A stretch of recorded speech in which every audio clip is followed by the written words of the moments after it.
Mes bien-aimés frères et sœurs dans le Seigneur, chers invités, l'apôtre patriarche nous parle ce matin des noces. Et les noces, c'est le point culminant et l'aboutissement de l'amour des deux cœurs.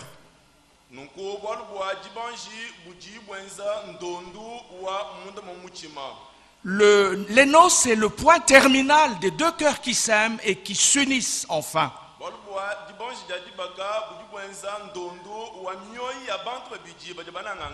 Et l'apôtre Paul, il dit, Jésus, il aime son Église. Il veut la présenter glorieuse, sans rides, sans souillure.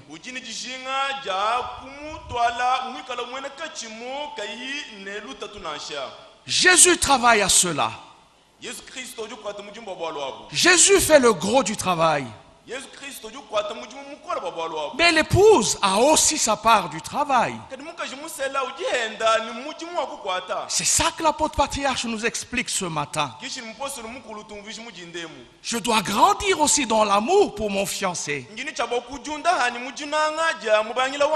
pour devenir de plus en plus semblable à lui et digne de son amour. Bien-aimés frères et sœurs dans le Seigneur, ne sommes-nous pas par moments des hypocrites qui faisons semblant d'aimer le Seigneur alors qu'au fond on ne l'aime pas? Ce fut le cas de Judas. Ah, il voulait montrer au Seigneur que lui il aimait beaucoup. Et c'est pour ça même qu'il s'est précipité à garder le trésor, pour montrer qu'il l'aimait. Mais le Seigneur lui a montré plusieurs fois que lui, Judas, ne l'aimait pas assez. À la fin de son ministère, le Seigneur a lavé, il a purifié les siens, les disciples. Et Judas s'est aussi présenté pour qu'on lui lave les pieds, pour être un avec Jésus. Mais dans son cœur, il est resté le même voleur qu'il était depuis le début. Et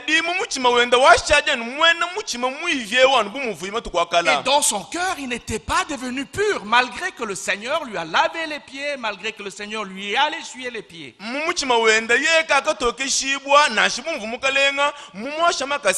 Si on les regardait tous ensemble, on allait dire, ah voilà, Judas fait partie de l'épouse de Jésus.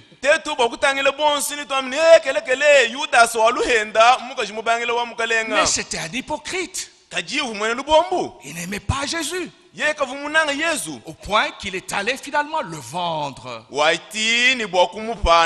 Et pourtant, le Seigneur lui a lavé les pieds. Mais il n'a pas fait le travail de croire dans le Seigneur. Il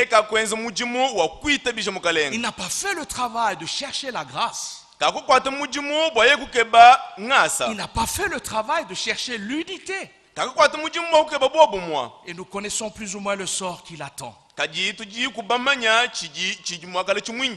de l'autre côté, l'apôtre Pierre au début ne voulait pas qu'on lui lave les pieds. Mais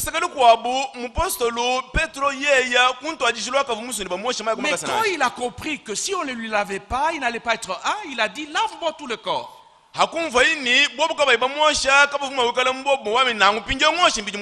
Mais après, il a continué à faire ce travail à croire, à chercher la grâce et à construire l'unité de l'Église. Ça, c'est ton travail, c'est mon travail. Amen. Amen.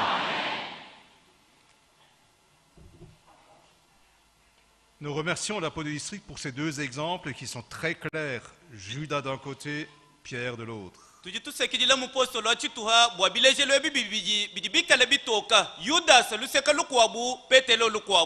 Judas n'a pas été sauvé parce que jusqu'à la fin, son intérêt passait avant ceux de Jésus.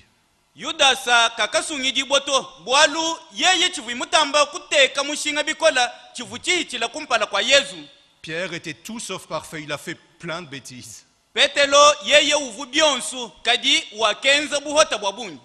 Mais il a fait preuve d'un repentir sincère, il s'est humilié devant Jésus.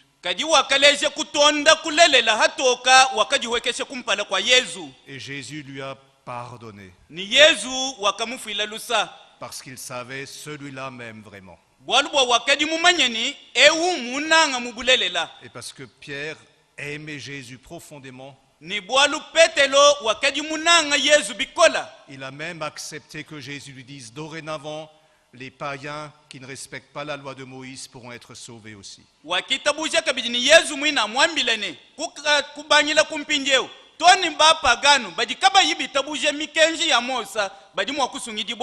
Ça remettait toute sa vie, tout son comportement en question.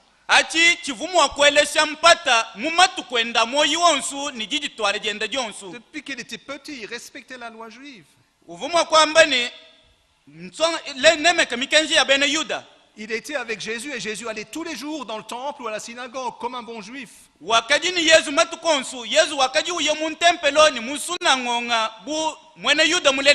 Et maintenant Jésus lui dit, écoute, ceux qui ne vont pas au temple, à la synagogue, ceux qui ne respectent la loi juive, ils auront la même chose que toi.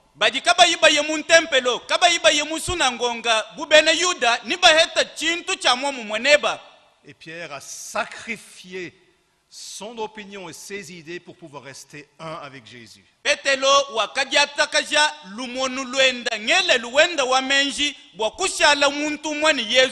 Il voulait faire partie de l'épouse.